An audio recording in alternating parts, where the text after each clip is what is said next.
Well, hey there, teachers. For today's video, I thought that I would just share how I got into the world of education. And it was kind of by accident. I started out as a substitute teacher because I just needed a job to pay the bills. I really enjoyed the time that I spent in the special ed classes. And here's a pro tip for you if you are a substitute teacher or if you know someone who's a substitute teacher. Go ahead and take those special ed jobs, because here's the thing. The paraprofessionals are going to pretty much do everything for you, and you just have to support whatever they're doing because they're the ones that know how to do everything. So those jobs are actually fairly easy, whereas when you're in a gen ed class, you're on your own. So I enjoyed that, but not just because it was easier.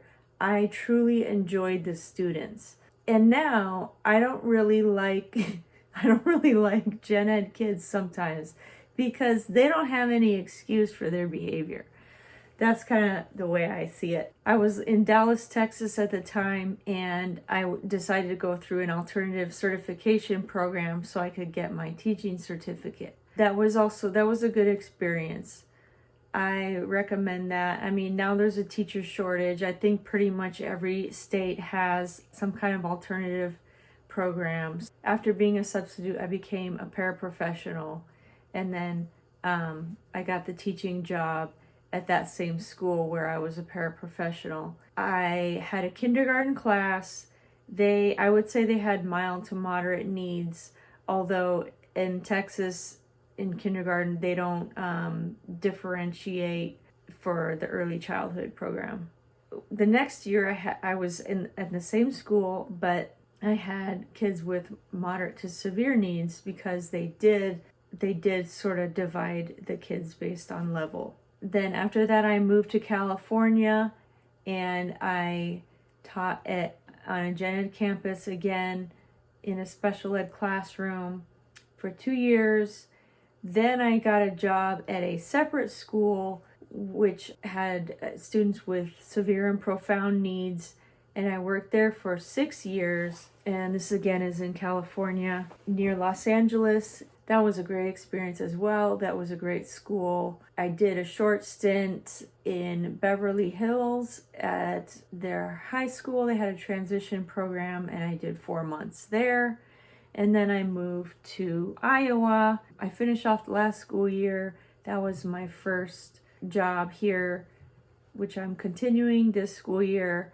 I'm on a gen ed campus in a class for kids with special needs. It is for kids with moderate to severe needs.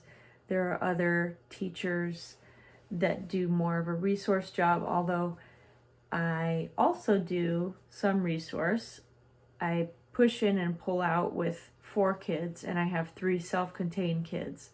So that is kind of a balancing act. I also, as far as my educational history, I did my master's degree program at Cal State Los Angeles, and that was in special education, specifically autism. I also, a few years before that, took Cal State Northridge's program on assistive technology.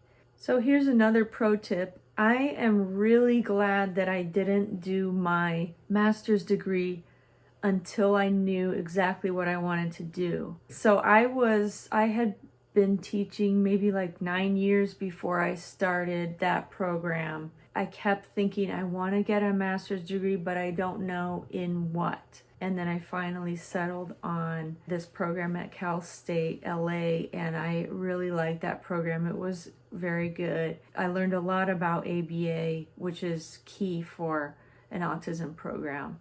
So that was great. And here's another pro tip from my work experience. If you are not in a school where the other staff support you, you're going to have a very hard time. It made all the difference for me to move to a school where the other teachers understood and appreciated me and what I was doing. Like, you can have a relatively easy teaching job, but if your colleagues don't support you, you probably need to get out of there, because it's gonna be increasingly difficult, even though you have a relatively easy teaching position. I would rather have a harder position in a place where there are other people that understand me, that value me, that feel that I'm contributing, that recognize the contributions that I make. I would rather do that than do a so-called easier job. So that's what I've got for you today. I hope those tips help you. I hope it was